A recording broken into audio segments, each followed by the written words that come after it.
Hey, how's it going, guys? Today I've got the Samsung Galaxy Tab A8. Now, I know a couple of people have reviewed this and it's been a little while. After testing out some tablets, I want to see if it's worth checking out still. There's not much around the box except it mentions what's inside, as well as it's secured by Knox and the actual model number. In the box, you're introduced with the tablet itself. It's easy to take out. Here's everything that comes in the box. This tablet isn't too thick and weighs a decent amount, mainly because it's made of metal, which does feel nice. There's a pin to get to the micro SD tray that's located on the bottom of this tablet right here. And it seems like there's nothing else on the bottom, but you do have two speaker grills on the side. Might be a microphone right there. And they might emit from both sides. This may be a microphone on top, or reset button, I'm not exactly sure, except for the volume keys and power button, which are made of plastic. There's a front camera in the middle, and the back camera is protruding a little bit. Just a concern when you place it flat on a table, this is the first thing that's going to get hit or even damaged, worst case scenario. Alright, so here's just a simple recording outside. And this camera is really only good when you have good lighting. Otherwise, it's just terrible. When there's something dark being played, you can't see the screen, except when it gets brighter, you can kind of see it outdoors. So this really isn't viewable outside, unless if you're under some shade like I am right now, then you can see the screen. As I've said before, picture quality is good if you have good lighting.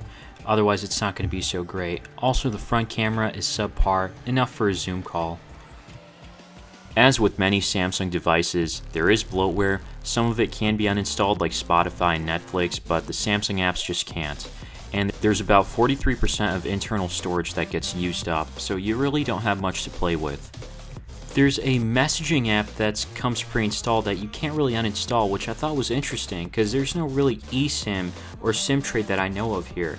Apparently you can connect your Samsung account or something on here. I wasn't able to set it up properly. Today's video is brought to you by the all-new Yeedi Robot Vacuum. Need to clean but don't have the time? This can fix that. Initial setup is pretty simple and will probably take you no more than 5 minutes. First, install the side brush onto the robot, then find an area to place the docking station, preferably near a wall outlet to let the robot charge up there. Open the hood, scan the QR code on top to get to the app, and connect the robot vacuum to Wi-Fi. You'll be able to use the app as a remote, set schedules, among many other features. With a 3000 Pascal pressure level, you'll be able to efficiently get your home cleaned. This should run for up to 90 minutes on a single charge and come back to home to its charging station when need be. Really recline it back too far or anything, that's not going to work. The speakers are still great, probably the same ones as last time, and I'm totally fine with it. There's no problem there. The only issue is you might see the colors being a little bit more dull from before. Some people may not notice it, especially if you haven't had the A7, but otherwise the A7 did seem slightly better, and I did confirm this by looking at some other videos and other people mentioning that the quality's gone a little bit down on this one, which is disappointing to see. I mean, it seems like in some areas this may be a downgrade rather than an upgrade. As well as the Geekbench scores, it may be a little lower than what you'll see on like the Samsung Galaxy Tab A7. So real quick, if you're in the market and you still see the Samsung Galaxy Tab A7, I'd probably consider that one over this if it's just for media consumption, because that tends to work great. The only difference is that this does have more RAM, 4 gigs versus 3 gigs, which 3 gigs isn't that much. Even 4 gigs for what this is worth, I feel like it's not enough. I mean, you can get more, but we'll talk more about alternatives at the end of this video. Anyways, although the Geekbench scores are maybe slightly lower from last year's, the performance is still really good on here. First game here is RuneScape, not old school RuneScape, and these are the settings that I have set to.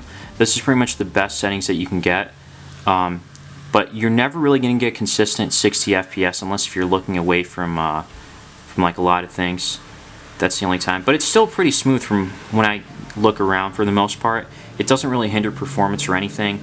And then if I turn everything off, I still don't get a consistent 60 frames per second. It'll just be a little smoother than need be, but this is still good enough for me in my opinion, even when I was fighting too.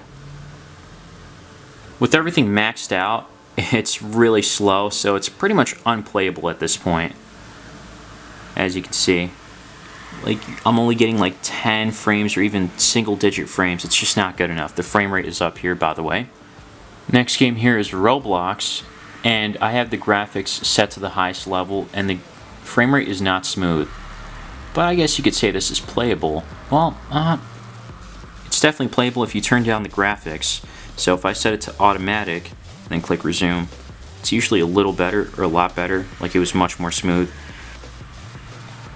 Alright, let's try this one more time. Alright, there. What? Alright, forget this game. Just know that it works well. If I change the frame rate to high, let's see what happens. Adaptive smoothing. Even though I changed the graphics settings, for some reason, I still don't see it being better than what I had it at before. It's still playable, of course, no problems whatsoever. I mean, in terms of frame rate, it kind of barely drops. I really haven't noticed it too much. So I guess this game is just well optimized for Android devices. The only difference is that you can't put it to realistic or original graphics. It seems like games run pretty well overall, despite everything I throw at it. The only exception is Diablo, where it doesn't really show up correctly. I think there was something to download. I'm not sure if it finished downloading. I'll try to load it up real quick, but I only have about 4.8 gigs left. Definitely I wish there was more space on the base level model, because yeah, this is not enough. One upside though is the battery life. This doesn't show a thorough battery life test here. It only depleted by 1% overnight, which was really good. I did leave it out for a while, so this isn't an accurate representation, but overnight it does tend to only deplete by 1%, so that's really good. And like I said, I left it idle, so right here when I was active it said that I was using Apex Legends for 54 minutes, RuneScape for 58 minutes, YouTube for about an hour or two, Netflix, and so on and so forth. So even playing these high-end games, I'm still at 40% and not even charging it once in the last few days. So that's a really good sign right there. It says screen on time is 4 hours, but to be able to play something like Apex Legends for that long and not deplete so much, that's a really good sign.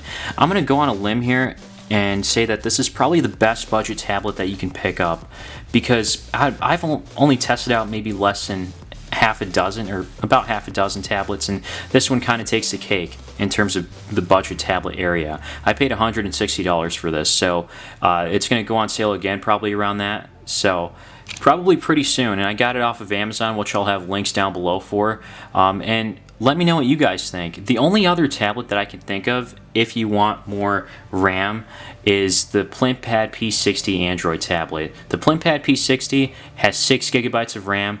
It does have the same, I think, Unisoc T10, but it does not perform as well, so that's the main difference.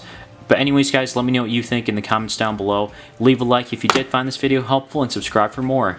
As always, thanks for watching.